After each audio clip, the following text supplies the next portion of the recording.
Well, good morning. Again, I'm Pastor Taylor from the Rockville campus of Linglestown Life.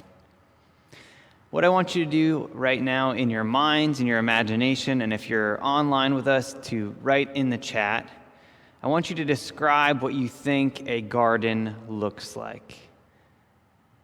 What do you imagine a garden looks like? In your mind, is a garden ever just one singular potted plant? No. Gardens are not things that thrive in isolation or singularity. Gardens are places of growth, of exchange, rich soil odors and textures of all type, places of cross-pollination, communal life, and symbiosis. If we picture ourselves as gardeners of faith or as crops of faith within a garden space, we're designed for community, for sharing, for exchange. But what does it mean to have a garden of faith when we're struggling with feelings of loneliness, feelings of isolation? Many of us in this past year have learned what it feels like to be lonely. We've had limits on gatherings. We've had people missing at our holiday tables. We've missed out on meeting total strangers in new places.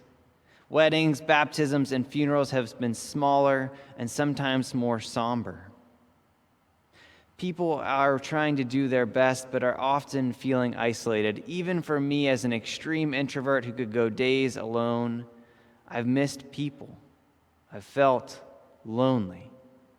Whether you are this morning or you have in this past year felt lonely, it's something that often feels like something that creeps into our soul's garden and takes root. Now, many of us are thinking, but we have something to cure this feeling of loneliness. We have screens and social media, things to scroll endlessly on. But what's so interesting about social media in particular is that there is always a very strange paradox to it. Research shows us that it causes us to have more strong negative feelings of isolation than feelings of positive social connection. No matter the platform, there is often increased feelings of negative experiences that cause loneliness. According to the University of Pittsburgh, there is actually no positive experience that creates us feeling more connected. We only feel more negative, more isolated. And what's interesting too is that our social media interactions that are negative may make us more likely to isolate. And existing feelings of isolation can also lead us to use social media more. It's a catch-22. It's a cycle. What's so interesting, too, is that social media, when we use it more than 30 minutes a day, causes more extreme feelings of anxiety or depression, especially in teenagers. It causes higher reported feelings of isolation or negativity. It helps us to feel more and more lonely, scrolling into eternity, but not connected.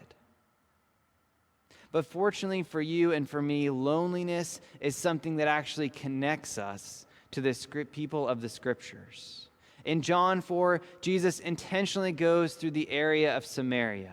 It's a place Jesus is not supposed to go, as we talked about this summer. It is a place of ethnic and social and religious difference. The Israelites could not believe there was such thing as a good Samaritan, and vice versa. Jesus intentionally goes to a place of difference and encounters a very lonely woman at the well of Jacob. And it's here at the well that loneliness becomes transformed into community and connection. In the first century, Israelite and Samaritan women would go to a well in the morning or in the evening as a group. It was the water cooler of the time, or the homeroom class. It was where social gatherings happened, where women would make business deals, where they would talk about their troubles or their families. It was a place of great transformation and community. And yet Jesus, as we see in this picture by a South Asian artist has made. Jesus goes to meet a woman who's intentionally gone at a time when there is no one else. She goes in the middle of the day, the hottest time of the day, when she knows people won't be there. We know from what Jesus tells the woman in the discussion that she is someone who's had numerous husbands. If you research it a bit more, it seems that she's not making bad life choices, but is a victim of abuse. And what's interesting is not that her community reaches out, but instead they shame her more. They ostracize her. She goes to the well because she is living life on the fringe, not because of her own choices, but because how people have treated her, how people have judged her. While her life has been given no value, Jesus comes and encounters this woman in a transformative way. What I love about this art is that the woman seems shocked that someone would be there, that someone would treat her with respect, that someone would have a conversation in the midst of her loneliness.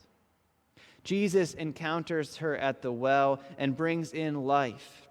He describes what he knows about her already, not in judgment, but in joy and in understanding.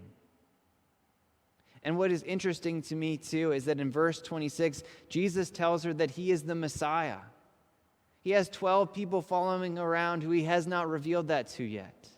Yet this woman finds something meaningful at this well. I think you and I many of us have had experiences of a well in our own faith walk, where we've met Jesus in our prayers, in our song, in service of other, in our walks in the woods, in our doing of mindfulness, or perhaps in our work. We've met God in a way that transformed us, a God who knows us so well that we can no longer feel lonely. And what's so interesting about this story is it's not just the end of it. The woman just doesn't meet Jesus and they part ways.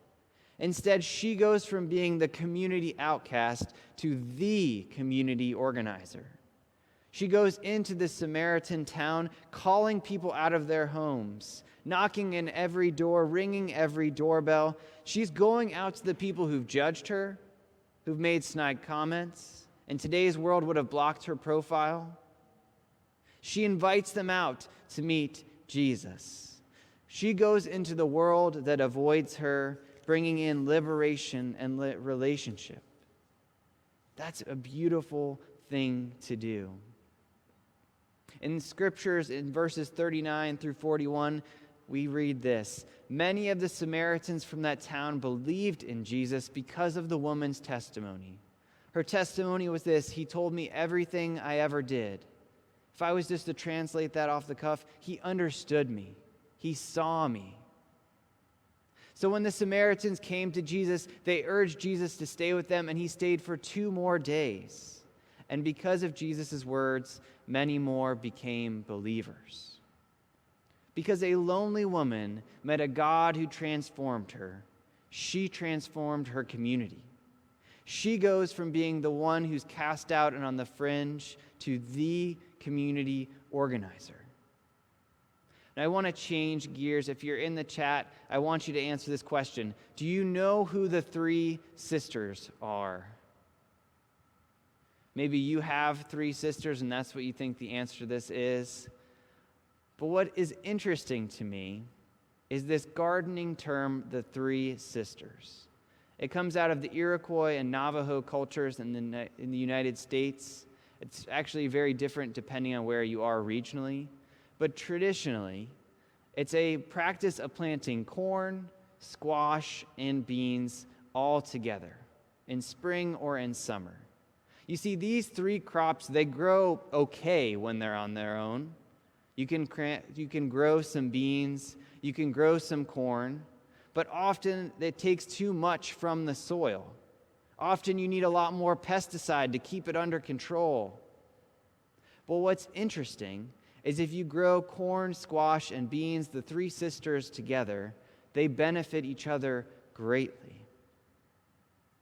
The crops will work together to complement those that you would think are in competition with each other.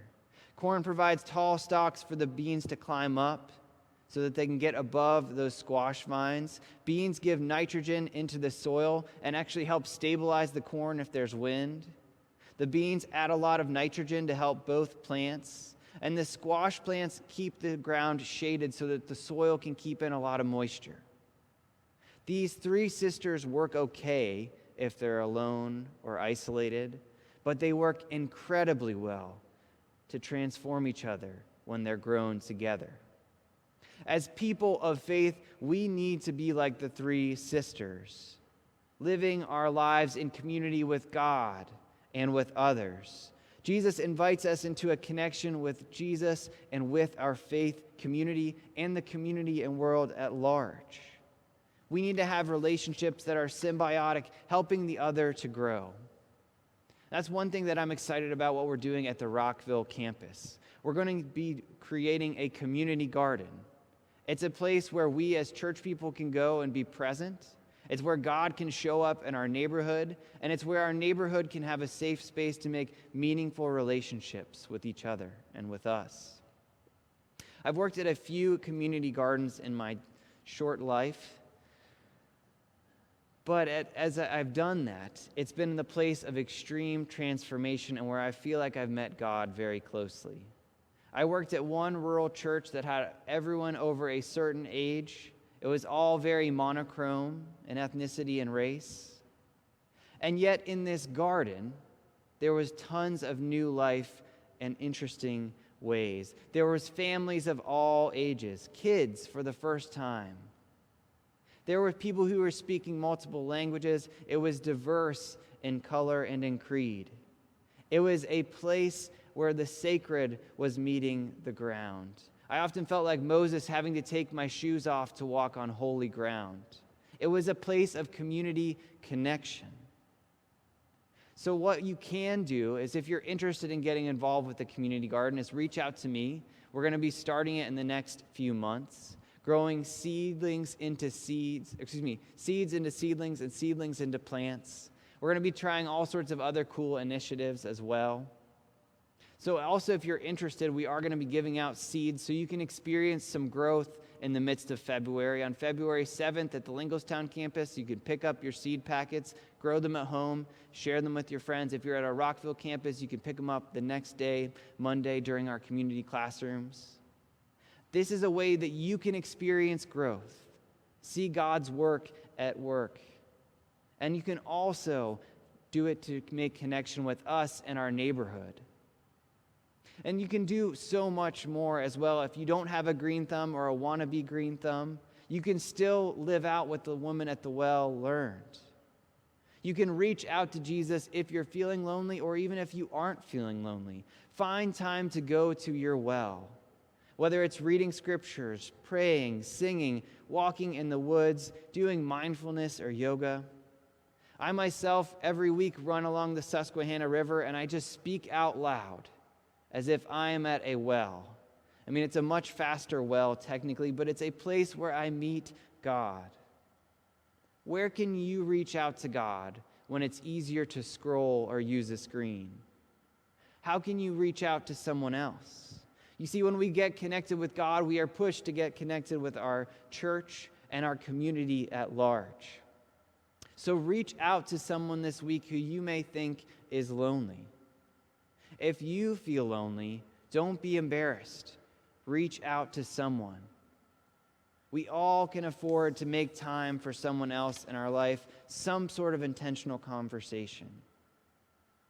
And that's what we ought to strive to be if we want to live into this lesson of the three sisters' plants. Reach out to someone as God has reached out to you. Reach out to God daily so that we may grow like a garden that's connected together. All this in the name of Jesus Christ, our Creator, Redeemer, and Sustainer. Amen.